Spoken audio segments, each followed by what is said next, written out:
Assalamualaikum warahmatullahi wabarakatuh. Alhamdulillahilladzi allafa baina qulubina wa asbahna bi ni'matihi ikhwana. Asyhadu an la ilaha illallah wahdahu la syarika lah wa asyhadu anna sayyidana Muhammadan 'abduhu wa rasuluh. Allahumma shalli wa sallim wa barik ala sayyidina Rasulullah sallallahu alaihi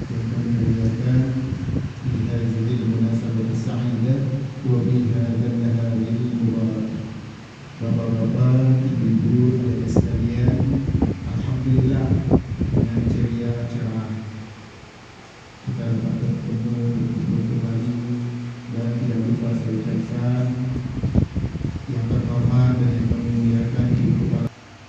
Ya, alhamdulillah sudah bertemu di sini. Puji syukur kepada Allah Subhanahu Wa Taala yang telah Allah berikan kepada kita sehingga kita dapat bertemu kembali di sekolah yang insyaallah merupakan tempat kita belajar, naungan kita di sini. Semoga segala apa yang telah kita pelajari, ilmu yang bermanfaat buat kita, buat kehidupan kita di dunia dan di akhirat. Amin ya rabbal alamin. Salawat dan salam tercurah kepada baginda yang mulia. Di sini saya mohon maaf sebelumnya dan di sini. Kira-kira sampai berapa ya? Saya teringat kembali kepada masa lalu. Ya, masa lalu diantaranya salah satunya di sini ada mantan pacar saya yang hadir. Dia juga merupakan salah satu teman dari Ibu Rohia. Ya, hadir di sini. Entah nggak tahu kenapa dia bisa hadir. Mungkin callingan kali ini berdua. Ya. Kemudian masa lalu berikutnya adalah saya juga pernah mengajar 4 tahun di SMK, bahkan NUPTK yang saya miliki sekarang masih berada di SMK. Kalau dicari SMK Yanuba itu ada di SMK Yanuba 10 orang sampai 15 sampai banyak. Itu pun sudah agak bertemu. Alhamdulillah ya Tuhan. Itu dulu. Ya. Jadi kenapa diantaranya salah satu adalah motivasi dari diri kita sendiri. Laisal fata mayyakulu kana abi innal fata mayyakuluha anada. Bukanlah seorang anak itu yang mengatakan, oh ini karena bapak saya, oh ini karena usaha dari orang tua saya. Bukan. Walakinnal fata mayyakuluha anada. Tapi seorang pemuda yang mengatakan inilah saya. Jadi segala sesuatu kekayaan orang tua kita. Segala apa yang dimiliki punya orang tua kita. Bukan punya, tapi perlihatkan bahwa anada inilah saya. Jadi keberhasilan itu berada pada diri kalian masing-masing. Ya. Hukum Archimedes telah mengeluarkan bahwa setiap energi yang masuk dan energi yang keluar itu sama. Energi yang dikeluarkan sama dengan energi yang dimasukkan. Artinya, sebesar keinsyafanmu, sebesar itu pula keberuntunganmu. Jika kita sudah insyaf, kita sadar, kita mau belajar, kita mau berbuat baik, bahkan ini akan menjadi masa depan kita, itulah yang akan kalian dapati. Maka Archimedes pun begitu. Sempat Archimedes telanjang. Ketika dia mengetahui, mungkin kalian juga sudah tahu, ketika di SD, SMP atau SMK mengetahui hukum Archimedes asal usulnya. Ketika dia nggak tahu tentang hukum, dia akan dipancung seandainya tidak bisa mengetahui, karena dia adalah salah satu ilmuwan yang sangat cerdas. Dia telanjang pula, dia kabur karena dia mengetahui. Pas dia masuk, ternyata dia suhu tubuhnya panas ketika itu. Dia mau yang dingin, dia masuk nyemplung ke bak mandi, air keluar, pulang. Jadi energi yang masuk sama dengan yang dikeluarkan.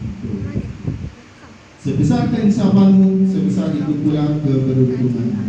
Jadi insya Allah jika kalian semuanya sadar, insya Allah ingin sesuatu yang baik buat masa depan, itu apa yang telah dikatakan oleh ibu kepala sekolah, bagus.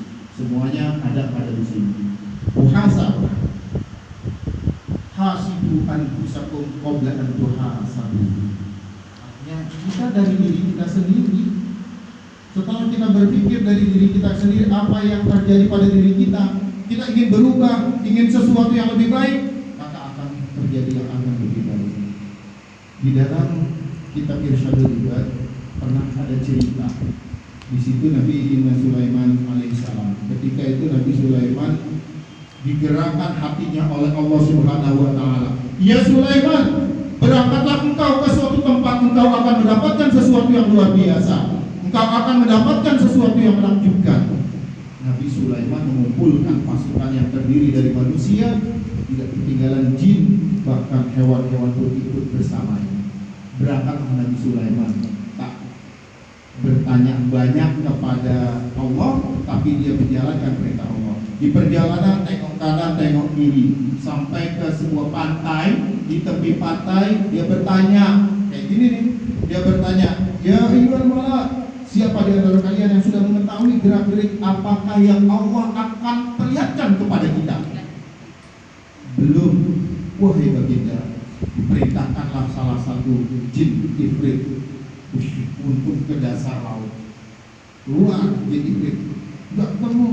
Wahai baginda, siapa lagi jin ifrit yang lebih canggih lagi masuk ke dasar laut untuk melihat apakah sesuatu yang menakjubkan itu akan diperlihatkan oleh Allah? Enggak ketemu. Keluar.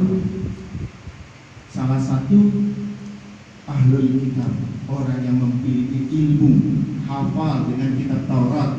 Jika kalian buka surat An-Naml dari ayat 30 sampai 40, dia diabadikan oleh Allah Subhanahu wa taala karena ahlul kitab enggak pakai gerak kemana-mana, enggak pakai nyemplung, pakai baju renang, gitu kan?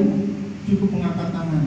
Keluarlah tiba-tiba air beriak sangat dahsyat keluar dari dasar laut. Apa? Kubah yang sangat besar dengan 4 pintu yang terbuat dari emas, intan, berlian, zamrud. Sangat heran. Begitu herannya dia, Nabi Sulaiman masuk ke kubah yang sudah mengambang di atas permukaan laut. Lebih heran lagi dia melihat tak ada setetes air pun di dalam kubah tersebut, bahkan yang dilihat seorang pemuda yang sedang sholat. Akhirnya pemuda mempercepat sholatnya, memberikan salam. Waalaikumsalam ya Nabi Sulaiman. Sulaiman bertanya, mengapa kamu berada di sini? Bagaimana ceritanya? Akhirnya singkat cerita, itu cerita, wahai Nabi Sulaiman, saya punya orang tua saya, bapak saya lumpuh, tidak bisa berjalan, ibu saya buta, tidak bisa melihat. Kemudian di akhir sebelum mereka meninggal dua-duanya, saya mengurusi dia 70 tahun lamanya, saya mengurusi bapak dan ibu saya. Di akhir hayat ibu saya, dia berdoa ibu saya itu, ya Allah, panjangkan umur anakku agar menjadi orang yang taat beribadah kepadamu. Meninggal ibunya lumpuh, ibunya buta, bapaknya lumpuh, diurusi sama dia. Tinggal bapaknya satu nih, bapaknya berdoa juga, ya Allah, panjangkan umur anakku yang taat ini kepadamu. Jangan sampai dia terganggu oleh setan, jin, ifrit dan lain-lain. Meninggal. Ketika bapak ibunya meninggal, dia bersedih.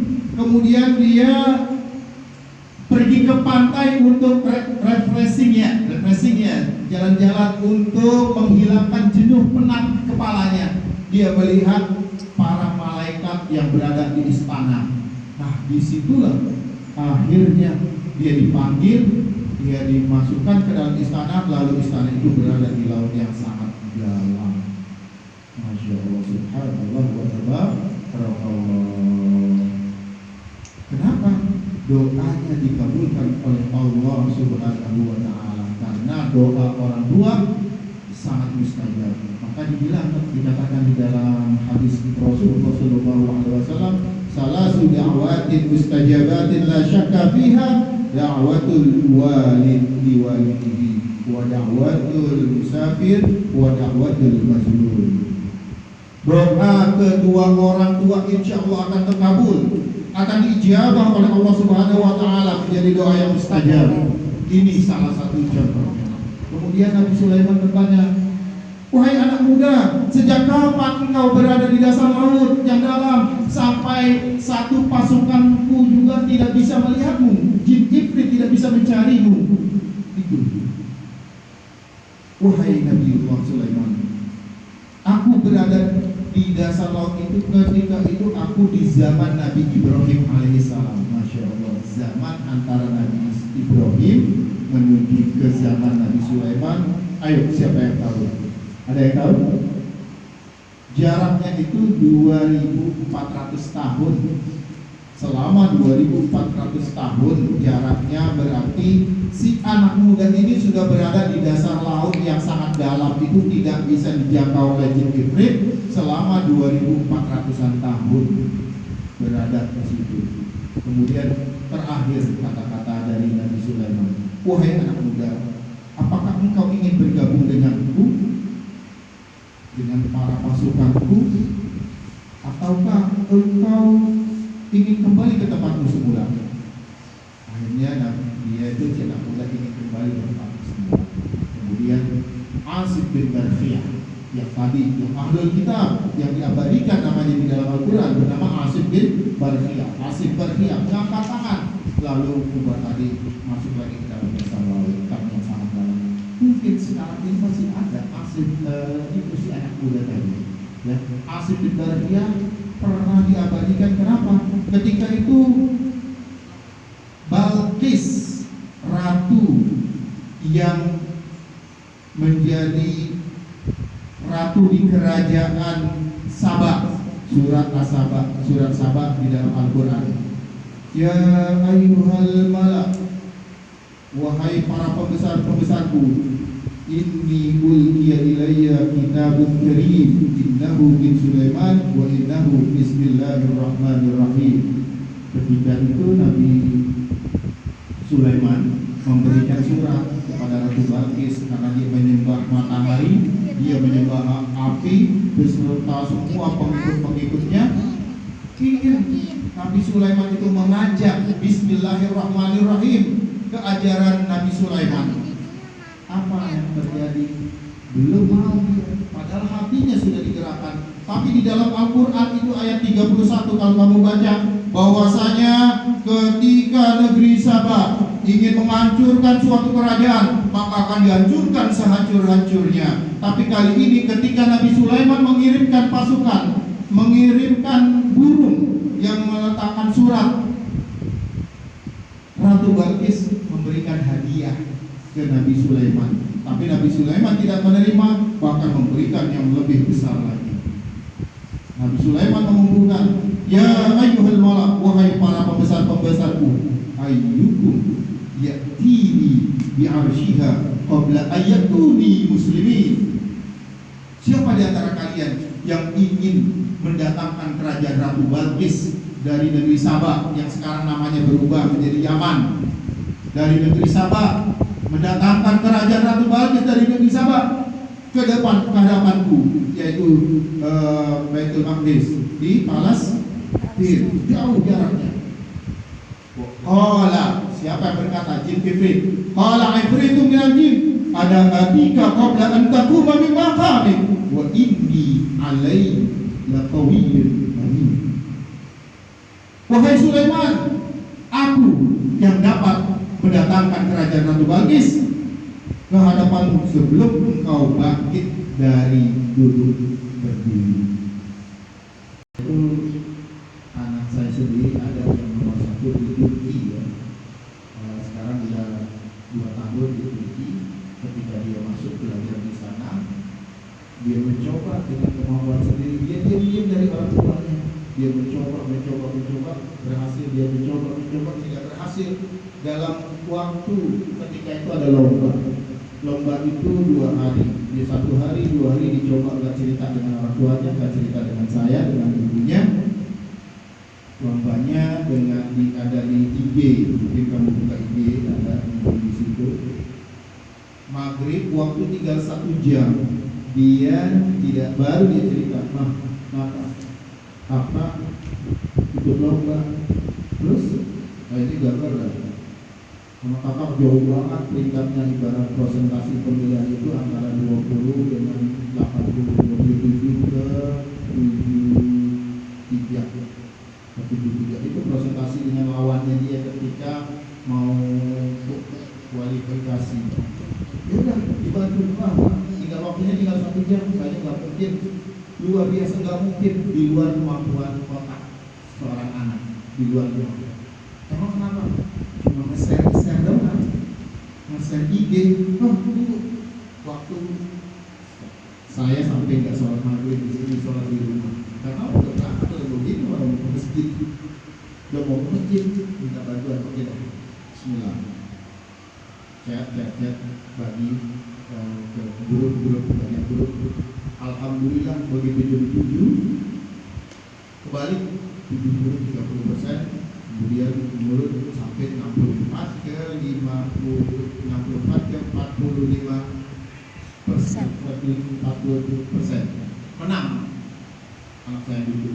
Kemudian lomba lagi, bantuan dengan orang tua menang, bantuan orang tua alhamdulillah juara, akhirnya dapat uang kurang lebih berapa ratus ribu. Nah, di sini intinya bahwa segala sesuatu yang kita lakukan, kemampuan kita itu terbatas. Nabi Sulaiman kemampuannya bisa berbicara dengan binatang.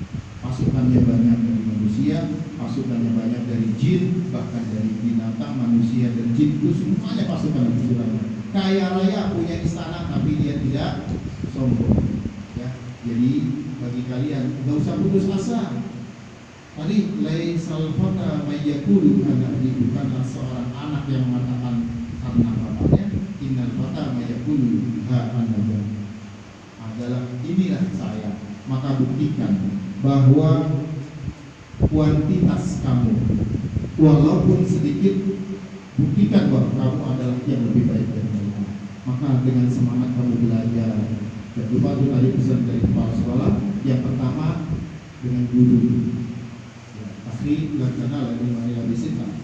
Wahai saudaraku, kata wali wahid Imam Syafi'i itu, kamu tidak akan mendapatkan ilmu kecuali dengan hal saubikan tafsiriyah bibayanin, akan aku jelaskan 6 perkara itu: zakat, wa irsud, wa ijtihad, wa dirhamun, wa sahabatul ustaz, wa tulis zaman. 6 yang mana sahabatul ustaz, minta redha restu. Ilmu bagaikan cahaya, al-ilmu nurun wa nurullah la yudhil ma'asi. Ilmu adalah cahaya. Cahaya itu kamu nggak tahu kapan dia datang, kapan dia meninggalkan. Begitu juga ilmu. Ketika kamu punya ilmu, kamu merasa sombong, kamu maju ke sini langsung hilang ilmu kamu seketika. Bisa begitu ya? Ya bisa, langsung hilang. Nah, itulah diantaranya ilmu. Kita punya merasa bangga, merasa hebat, baru ditanya lupa. Udah menguasai, begitu ujian masuk ke depan komputer semuanya ngeblank, habis. Nah, karena ilmu itu hargai guru yang kamu mengajarkan. Kata Ali bin Abi Thalib, seandainya ada satu orang yang bisa mengajarkanku walaupun hanya 1 huruf, aku rela bersedia menjadi hambanya. Dinamakan dengan gudang ilmu. Yang kedua adalah minta restu dari kedua orang tua. Ya, banyak pengalaman, tapi kalau saya sendiri akan membicarakan semuanya ketika di Ad-Nuriyah, di SMK, ya, karena 93 saya sudah mengajar di sekolah Al-Falah Tanjung Barat, pernah juga merintis di Nia sampai banyak, sampai bisa berbahasa Arab, bisa lain sebagainya, pindah lagi, tarik banyak, tidak akan habis habisnya. Intinya adalah semua apa yang akan kalian usahakan dari kamu. Kamu bisa membesarkan sekolah, manfaatnya sangat besar dunia dan akhirat. Bahwasanya ridho orang tua, ridho guru kamu itu menjadi kebutuhan. Setelah itu kalian bermuhasabah diri, ya,